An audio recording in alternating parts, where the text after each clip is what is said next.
video ito.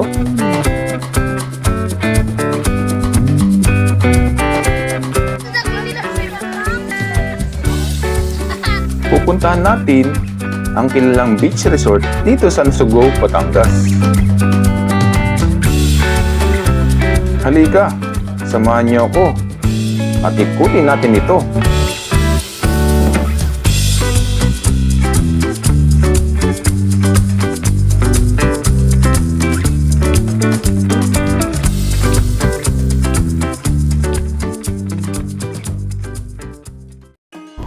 Hello mga ka-adventure. Yan, ginabi na nga tayo ng dating.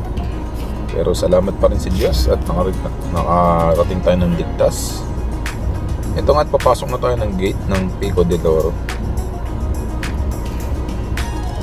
Mag-iwan lang tayo ng ID dyan. Kukonfirm na ng Guardia kung sino kasama natin sa loob or kasabay natin pumasok yung nag-book. Importante pala may dala kayong mga ID kapag mga ganito, lalo sa mga driver pag nanghingi ng mga valid ID o syempre meron naman tayo palang lisensya ayan, meron tayong maiiwan kasi paglabas pa natin makukuha ulit yung iniwan nating ID. And dire-diretso nga lang pala ito, papasok mga 3 kilometers pa to mula sa gate. Maliwanag naman at may mga ilaw naman sa poste at ayan, napaka-relaxing ng daan at maraming puno. Kaso di natin makita yung beauty na ito ngayon kasi madilim na paligid.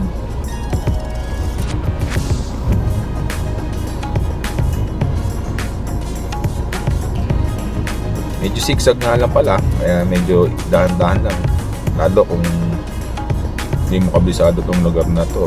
Kasi ako first time ko lang dito.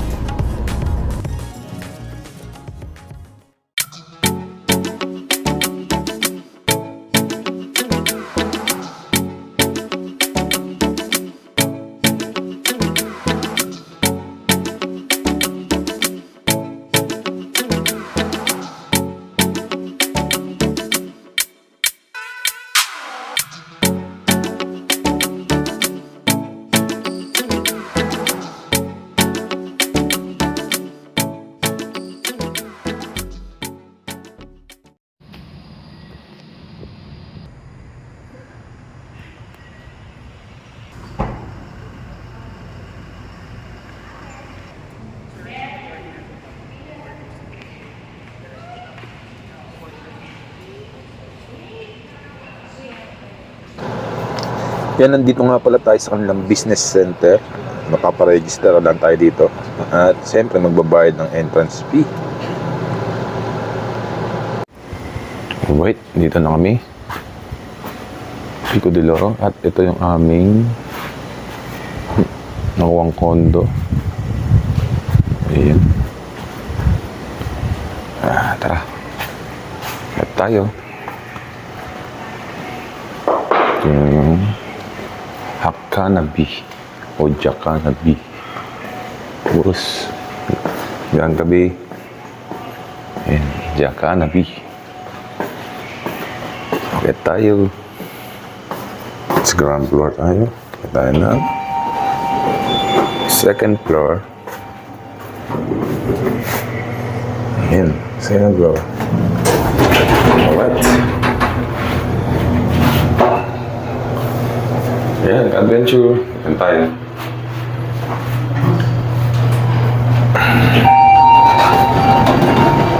Oops. Ito yung condominium na pinapaupahan ng mga unit owner. So, one namin is 214B. 214B. Ano? Tahimik dito at malinis at maganda, maliwalas. Yan, ito na yan,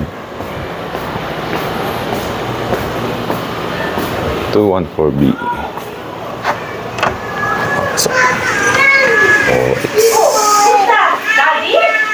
Hi. Daddy, Telsa, Ara. Hindi daw siya yun.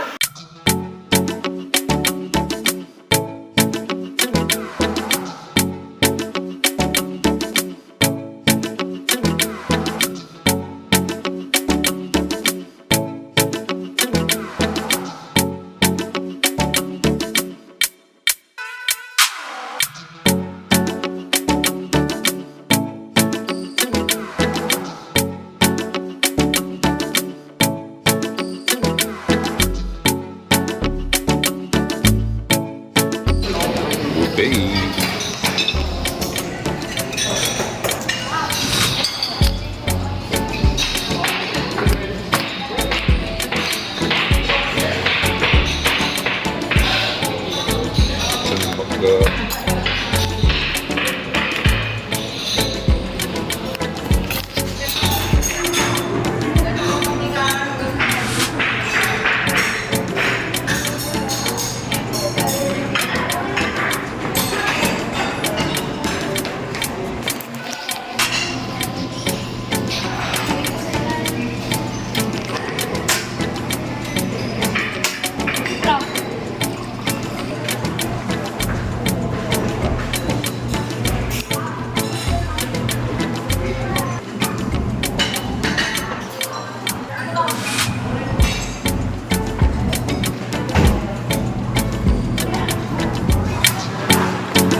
Yun. Nag-ikot-ikot muna kami sa labas. Day 2 namin. Ito kami sa lagoon. Napakaraming isda dito. Tanong namin sa may condo, sa balcony. Nagkukulay black yung tubig. Pag nag-impok-impok yung mga tilapia. At yung mga koi, daming koi fish dito. Ayun, mga tilapia, oh. Kumpul-kumpul yan. Medyo maliit pa lang. Kala ko pwedeng manghuli. Sabi kasi nung isang naglilinis. Ang isang bisita pala. Sabi nila pwede raw manghuli dyan. Pero ang pagtanong ko sa caretaker, naglilinis, bawal daw manghuli. Last day. So hindi natin alam kung ano yung Stroll. totoo sa dalawa. Yan po ang Pero para safe, huwag na natin manghuli. Yan, ang ganda dito. Isang napapalibutan ng bundok. At maaliwalas. Napaka-relaxing ng Tapos lugar. nandun yung beach sa dulo. Kasama pala ito doon sa sa privilege nyong makapag-ikot-ikot sa lagoon hanggang beach. Lahat ng amenities dito na Hanging bridge. Pico de Loro. Mga kasama doon sa binayaran ng entrance fee, tulad ng shuttle. Ang pagkain lang talaga, siyempre, iba yun. Yung buffet or restaurant, may cafe din dito.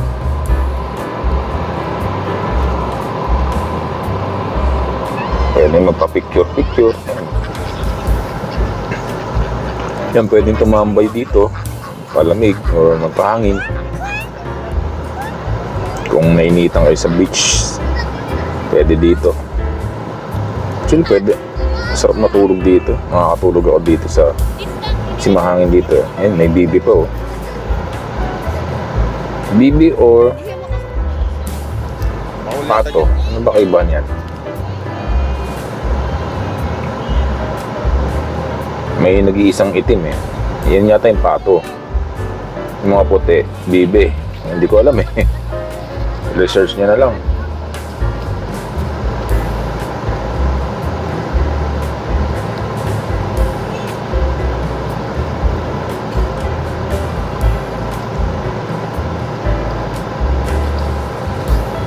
Yung tataasan ng mga palm tree dito,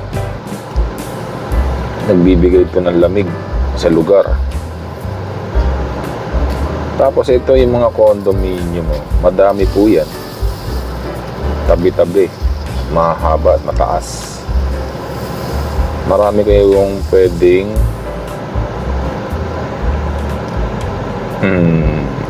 pagpilian. Depende kung ilang kayo. Meron din dito yata na parang studio type lang, na pang mag-asawa or maliit na pamilya. Meron din mga pang big family. Yung nakuha namin is good for, I think mga ano kasi kami, nagpas kami 10. Hindi ko lang alam exact kung magkano binayaran ng bayo ko kasi sinagot niya yung accommodation dito. Thank you nga pala. Shoutout sa iyo, Ryan Bulalakaw, sa iyong pag-sponsors dun sa condominium natin na tinuluyan. So ito, naglalakad-lakad lang muna kami. Inikot namin lugar. Ayan, makikita nyo eh. Maganda rin dito sa part na to. Si garden yung harapan mo at lagoon. Ayan, lagoon na agad. At malilim ha. Yung iba kasing part medyo mainit. Katulad ng nasa kabila oh. Andun yung online yung araw. Dito malamig dito sa part na to.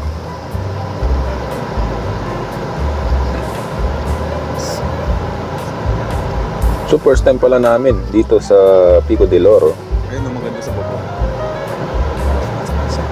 Naganda talaga ako sa lugar na to. Actually pwedeng balik-balikan. Siyempre depende kung may budget ka. Pero kung sabihin mong babalik at babalikan mo tong lugar na to. Kasi hindi kulang din yung 1-2 araw mo na para ma-maximize yung oras para sa mga amenities din. Siyempre usually gusto mo lang matulog minsan o mahiga sa mga ganitong lugar. Yung ibang amenities di mo na nagagawa.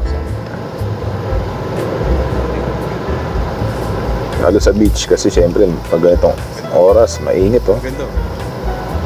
Nakapag beach ka lang pag hapon. Yan.